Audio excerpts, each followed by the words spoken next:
Having lived in apartments throughout college and my early career, I understand that some sound is inevitable when sharing walls with others. But after landing my dream job as a developer at a major company, I decided it was time for an upgrade. I found this beautiful apartment in a quiet neighborhood with modern amenities and great soundproofing. Or so I thought. The first week was perfect.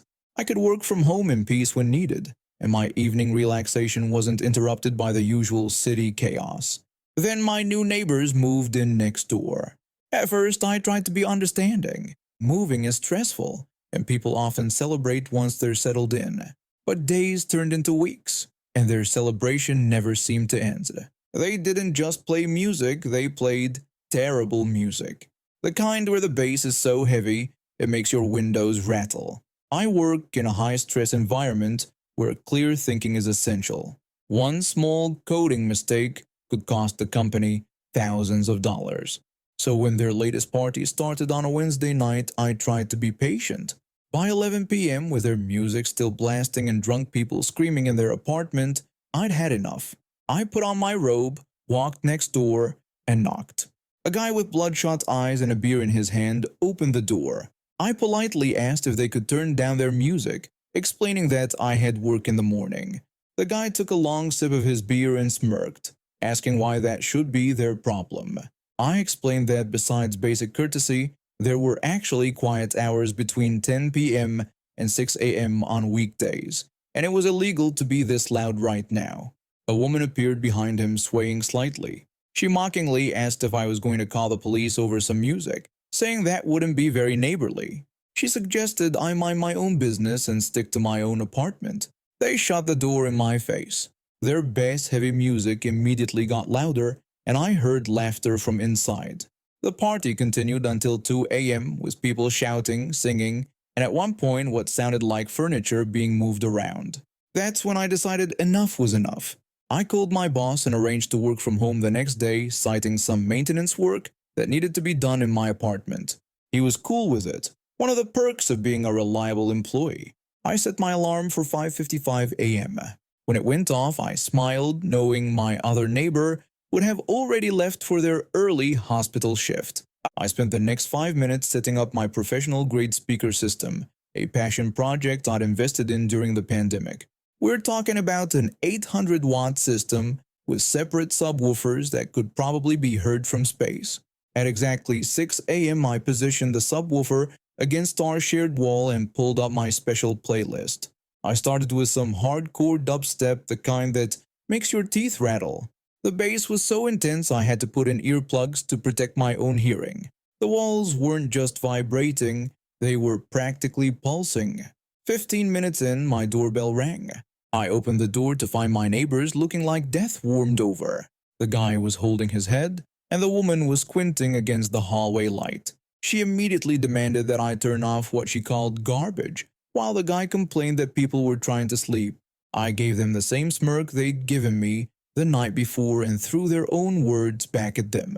I asked if they were really getting angry over a little music and suggested they stick to their apartment, just as they'd told me to do. I slammed the door and disconnected my doorbell. Then I switched to some industrial metal, followed by hardstyle and finally some aggressive psytrance.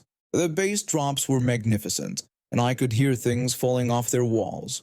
After a solid hour, I turned everything off. The sudden silence was almost deafening. I walked over to their door and rang their bell repeatedly until they answered. They looked absolutely miserable.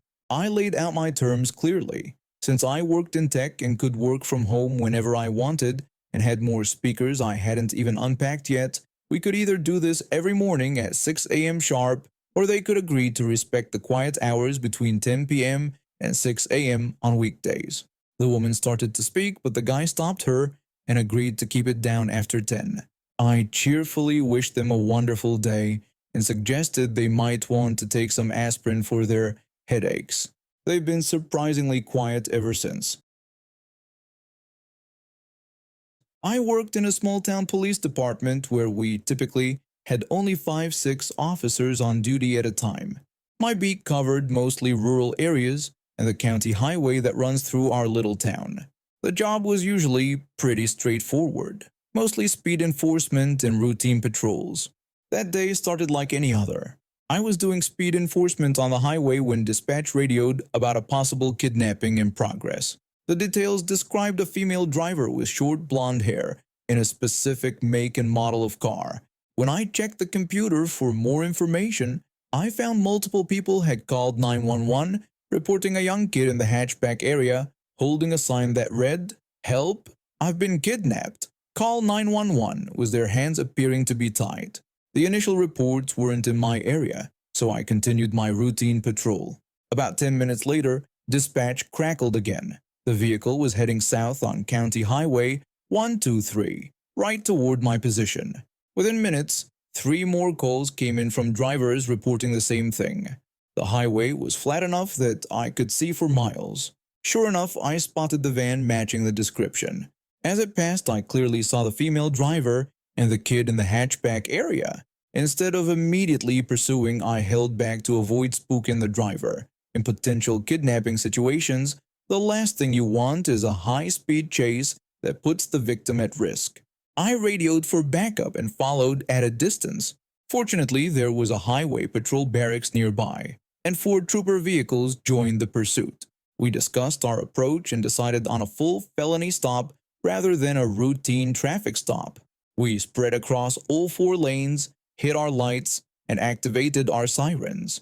Instead of pulling over to the shoulder, the woman slammed on her brakes right in the middle of the highway. As soon as we got out with weapons drawn, she immediately started screaming that it was just a joke. We weren't interested in her explanations at that point. We had to treat it as a serious situation. I ordered her to exit the vehicle with her hands up and walk backward slowly. We secured the driver first, then the passenger, who turned out to be her 13-year-old daughter, followed by 4 more passengers from the back seats. 2 troopers cleared the vehicle while another trooper and I rescued the crying boy from the hatchback. The entire time, the woman and her daughter kept yelling that he was her son and that they couldn't believe we were taking it so seriously, insisting it was just a joke. After securing everyone in separate vehicles, we started investigating. A female trooper got the young boy calmed down with a stuffed dinosaur and some snacks. That's when we learned the truth. The mother and her teenage daughter had thought it would be funny to make a fake kidnapping sign and record other drivers' reactions. They'd been doing it all day across multiple jurisdictions. After consulting with the district attorney, we released the 4 teenagers in the back with no charges. The daughter received a juvenile citation for inducing panic. When I went to talk to the mother, she was already celebrating what she assumed would be a minor punishment. She asked me where she needed to sign the ticket. When I told her that it wasn't that simple and that she was being charged with several felonies, she completely lost it. She started screaming about how nobody could take a joke anymore and threatened to have her husband sue us for unlawful detention. I read her Miranda rights while she fake sobbed about it just being a joke. Her husband arrived to collect the kids and the vehicle, looking completely exhausted. He told us this wasn't the first time she'd done stupid stuff like this, admitting he had warned her it would end badly, but she never listened. She ended up being charged with 7 counts of inducing panic, 6 counts of felony child endangerment, 1 for each kid in the vehicle, and having an unrestrained child in the vehicle. The child endangerment charges were elevated to felonies because her prank forced us to conduct a felony stop, putting all the children at risk. During her court appearance, she tried to argue that we had overreacted, but the judge wasn't having any of it. Not only did she get convicted on all counts, but the judge also ordered her to pay restitution for the cost of the emergency response and required her to attend both parenting classes and counseling sessions. I heard her husband filed for divorce and got full custody of the kids. I've dealt with plenty of entitled people in my career, first as an EMT, then as a police officer, and now as a 911 dispatcher. But this one really took the cake. Putting your own kids at risk for social media views? That's a special kind of entitled. I used to work in shipping and receiving at a major grocery chain, and honestly, I was pretty good at dealing with difficult customers. Most of my co-workers couldn't stand the constant stream of entitled people wandering into our back area, but I had developed a thick skin over the years. Maybe it was because I actually enjoyed the work, organizing shipments, managing inventory, and keeping things running smoothly gave me a sense of satisfaction. One of my co-workers on the shipping team, I won't name names, had been there for about 6 years and absolutely hated every minute of it. The job had worn him down to the point where he could barely contain his anger whenever a customer showed up where they weren't supposed to be. That's why I usually handled those situations. It was just better for everyone. It was the middle of summer, and we were all suffering through a brutal 110-degree day in the back of the delivery truck we were unloading. Our manager kept popping out of his air-conditioned office every 15 minutes to yell at us to work faster, which wasn't helping anyone's mood. The sweat was pouring down our faces and tensions were running high. That's when we heard it. That dreaded "excuse me" that always meant trouble. I turned around to see this perfectly put together older woman, probably in her 60s or 70s, complete with an immaculate perm and expensive clothes. And she was carrying a leaking milk jug, leaving a trail of white puddles behind her.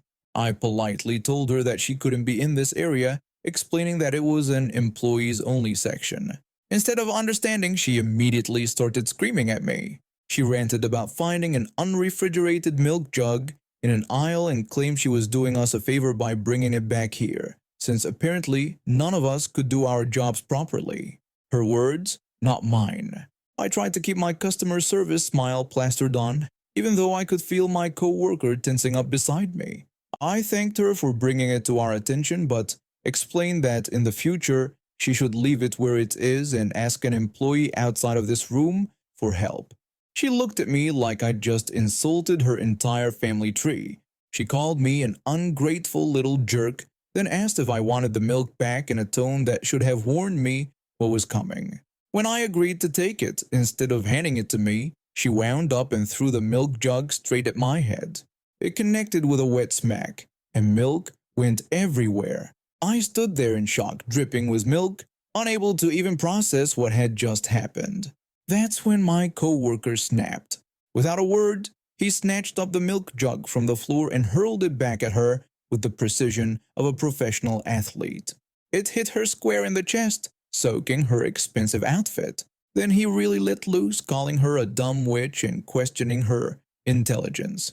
He berated her for throwing milk at someone who was just trying to help, pointed out how she'd tracked milk all through the store just to be a jerk, and told her that if she wanted to do us any favors in the future, she should just stay away.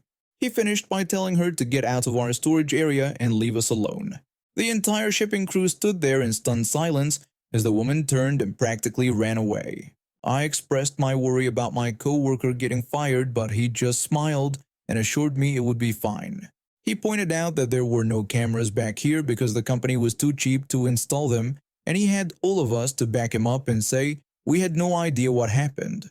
We all exchanged knowing looks, silently agreeing to stick together on this one.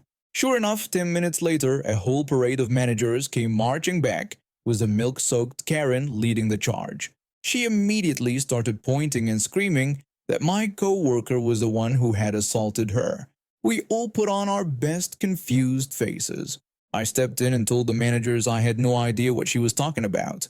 I explained that I was the only one who spoke to her, that she had brought back a leaking milk jug, and that I had politely asked her to leave the employee area. I suggested they check the cameras if they didn't believe us. The manager told us that while there weren't any cameras in the back, it didn't matter because the woman wasn't supposed to be back there anyway, pointing out the multiple signs posted on the door. The woman completely lost it, screeching incomprehensibly until the managers had to escort her out of the store. They gave us a half-hearted lecture about watching our tone with customers, but that was it. The woman couldn't prove anything, and they trusted me since I was usually the level-headed one who handled customer situations. Later that day, we found out she'd tried to get us all fired by calling corporate, but without any evidence, and with our unified story, nothing came of it. Even better, word got around to other employees about what really happened, and whenever any of us had a bad day dealing with entitled customers, we'd remember the milk incident and share a knowing smile. My father believed that forcing people to pay double or triple the actual cost of their homes through interest payments was nothing short of legalized robbery. I remember him constantly talking about how he wished he could beat these banks at their own game, using contracts and legal loopholes just like they did with their customers. The opportunity finally came during the Asian financial crisis of 1997. At the time, my father had a home loan with a small local bank. When the crisis hit Malaysia hard, the government pushed through legislation requiring larger banks to absorb smaller ones to stabilize the economy. Part of this legislation included something called the One Malaysia Home Loan Policy, which required the bigger banks to send acknowledgement letters to all customers from the smaller banks they were taking over. These customers had to sign and return these letters, either physically or digitally, to confirm they understood their loans were being transferred. Our small bank was bought by one of these large corporations, but here's where it gets interesting. My father never received any acknowledgement letter about the transfer. He knew unofficially that his loan was now under the new big bank's control, but he had never signed anything agreeing to their terms. Fast forward to 2007. My father had saved enough money to pay off the entire principal amount of the loan. He walked into the new bank's branch ready to make the full settlement and be done with it. That's when things got interesting. The bank employee started by informing my father that he would still need to continue paying the interest even with a full settlement. My father questioned this, pointing out that his original contract with the small bank clearly stated he could make a full settlement without additional interest payments. When the employee tried to claim that my father had acknowledged and signed under their bank, he quickly cut her off, stating that he had never received or signed any acknowledgement papers from them. He emphasized that all he had was his original contract with the small bank. The employee attempted to bring up the One Malaysia Home Loan Policy, but my father interrupted again. He explained that the policy required them to send acknowledgement letters about the loan transfer and challenged them to produce his signature accepting their new loan policy. He said until they could do that, his original contract remained valid. The employee and several colleagues spent the next hour frantically searching through files and computer records. Eventually, the bank manager called my father into his office for a discussion. The conversation quickly escalated until their shouting could be heard at the nearby food stalls. The manager insisted that my father needed to understand he must pay the interest, regardless of whether he made a full settlement. In response, my father said he would have to take this matter to the National Bank of Malaysia, suggesting they might be able to help locate his missing signature. The manager's face went pale at this threat.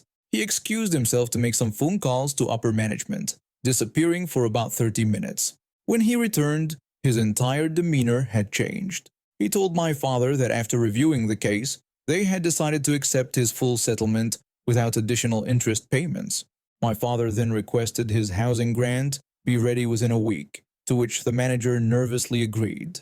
Not only did my father get to keep nearly $60,000 that would have gone to interest payments, but he also forced them to expedite his housing grant paperwork. For a middle-class Malaysian family in 2007, that amount of money was life-changing, equivalent to a decent retirement fund. The bank had no choice but to comply. They knew that if this case went to the National Bank of Malaysia, not only would they lose the interest payments, but they'd also face serious penalties for failing to follow proper loan transfer procedures. The manager would likely lose his job and the bank's reputation would take a massive hit. To this day, my father keeps both the original loan contract and the settlement papers in a special folder. Whenever anyone mentions bank loans, he pulls them out and tells his story with the biggest grin on his face. He may not have changed the banking system, but he sure made one bank pay for their carelessness.